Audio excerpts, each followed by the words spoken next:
परिवर्तनी एकादशी व्रत कथा। इस व्रत को रखने से मनुष्य को विशेष पुण्य फल की प्राप्ति होती है। इस उपवास को रखने से मनुष्य को मोक्ष प्राप्त होता है। इसके साथ ही इस व्रत को करने तथा इसकी कथा सुनने से मनुष्यों को समस्त प्रकार के पापों का नाश होता है। धार्मिक मान्यताओं के अनुसार इस दिन भगवान विष्णु और माता लक्ष्मी का पूजा अर्चन किया जाता है। प्रत्येक एकादशी का हमारे हिंदू धर्म शास्त्र में विशेष महत्व बताया गया है। भाद्रपद माह के शुक्ल पक्ष की एकादशी तिथि को परिवर्तनी एकादशी के नाम से जाना जाता है। इस दिन भगवान विष्णु के 52 अवतार और भगवान गणेश की पूजा का विधान बताया गया है। ऐसा कहा जाता है कि इस व्रत के प्रभाव से सभी पापों का अंत हो जाता है। पौराणिक कथा के अनुसार युधिष्ठिर कहने लगे कि हे प्रभु, भाद्रपद शुक्ल एकादशी का क्या नाम है, इसकी विधि तथा इसकी महिमा क्या है, इसके बारे में कृपया करके आप मुझे बताएं। तब भगवान कृष्ण ने कहा कि सभी पापों का नाश करने वाली उत्तम वामन एकादशी की महिमा मैं तुमसे कहता हूँ, तुम इसे ध्यान से सुनो। यह पद्मा परिवर्तनी एकादशी के नाम से जानी जाती है। इसका यज्ञ करने से वाजपेय यज्ञ का फल प्राप्त होता है। पापियों के पाप नाश करने के लिए इससे बढ़कर कोई दूसरा उपाय नहीं है। जो मनुष्य इस एकादशी के दिन मेरी 52 रूप की पूजा करता है से तीनों लोग पूज्य होते हैं अतः मोक्ष की इच्छा करने वाले मनुष्य को मोक्ष की प्राप्ति होती है। और जो मनुष्य मोक्ष प्राप्त करना चाहता हो उस मनुष्य को इस व्रत को अवश्य करना चाहिए। जो कमल नयन भगवान का कमल से पूजन करते हैं वे अवश्य भगवान के समीप जाते हैं। जिसने भाद्रपद शुक्ल एकादशी को उपवास और पूजन किया उसने ब्रह्मा विष्णु सहित तीनों लोकों का पूजन किया। अतः हरिवासर अर्थात एकादशी का व्रत अवश्य करना चाहिए। इस दिन भगवान श्री हरि करवट लेते हैं, इसीलिए इसको परिवर्तनी एकादशी के नाम से कहना जाता है।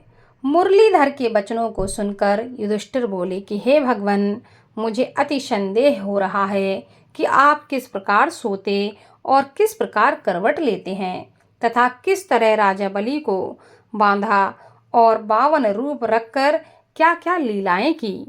चतुर्मास के व्रत की क्या विधि है तथा आपके शयन करने पर मनुष्य का क्या कर्तव्य है, इसे आप मुझे विस्तार से बतलाइए। तब भगवान श्री कृष्ण ने कहा कि हे राजन, अब आप सब पापों को नष्ट करने वाली कथा का श्रवण करें। त्रेता युग में बलि नामक एक दैत्य था। वह मेरा परम भक्त था। विविध प्रकार के वेद सूक्तों से मेरा पूजन किया करता था और नित्य ही ब्राह्मणों का पूजन तथा यज्ञ के आयोजन करता था। लेकिन इंद्र से द्वेष के कारण उसने इंद्रलोक तथा सभी देवताओं को जीत लिया। इस कारण सभी देवता एकत्र होकर सोच विचार कर भगवान के पास पहुँचे। बृहस्पति सहित इंद्रादिक देवता प्रभु के निकट जाकर और नतमस्तक होकर वेद मंत्रों द्वारा भगवान का पूजन और स्तुति करने लगे।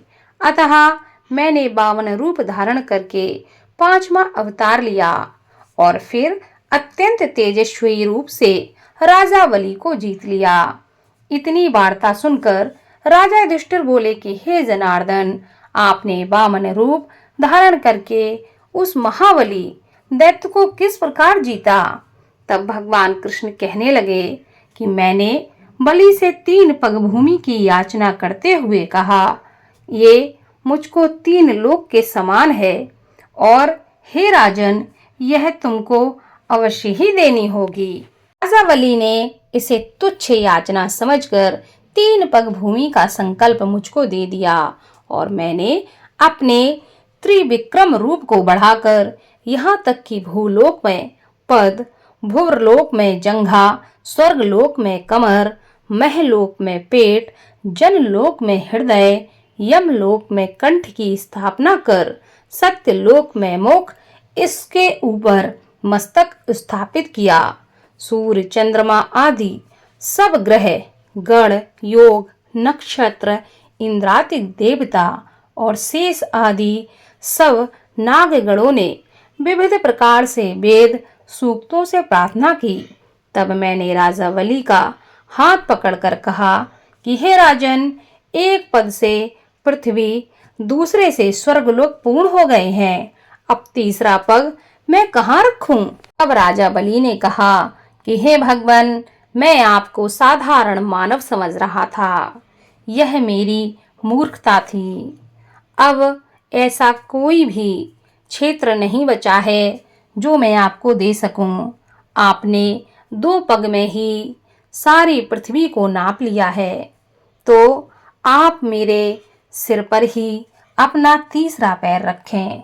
तब राजा बलि ने अपना सिर झुका लिया और मैंने अपना पैर उसके मस्तक पे रख दिया, जिससे मेरा वह भक्त पाताल को चला गया। फिर उसकी विनती और नम्रता को देखकर मैंने कहा कि हे बलि, मैं सदैव तुम्हारे निकट ही रहूंगा। लोचन पुत्र बलि से कहने पर भाद्रपद शुक्ल एकादशी के दिन बलि के आश्रम पर मेरी मूर्ति स्थापित हुई।